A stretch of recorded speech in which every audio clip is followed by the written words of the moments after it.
So may challenge kami para sa'yo. Sige. Dati kung bumibili ka lang ng buko, ito ang challenge, ikaw naman ang magbebenta ng buko.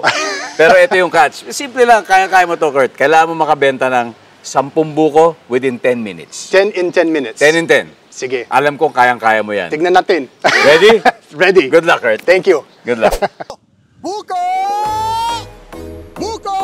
Buko Diyos dito! Mahirap yung challenge na ito, pero we've succeeded. Nagtagumpay kami. Kahit mahirap. Kasi dito sa Pilipinas, masipag talaga ang mga Pilipino. So, mas madali itong challenge dahil may kasamang expert na buko vendor, CGL.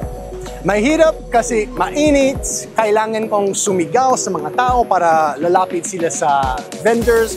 Lalo kapag mabalis yung salita ko, parang nawawala yung Tagalog ko kasi nasa English yung mga isip ko tapos isinasaling ko sa bibig. Pero okay na ba yung Tagalog ko? Hindi ko alam. Ang masasabi ko sa mga vendors, kayo talaga ang sipag kayong lahat.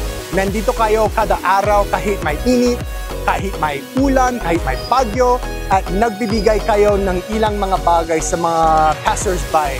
So kayo talaga, kayo ang dahilan kung bakit nakilala ang mga Pilipino sa buong mundo bilang isang masipag katauhan.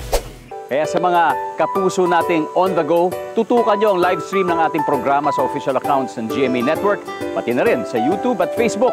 At mag-comment din kayo sa ating mga kwentong amazing.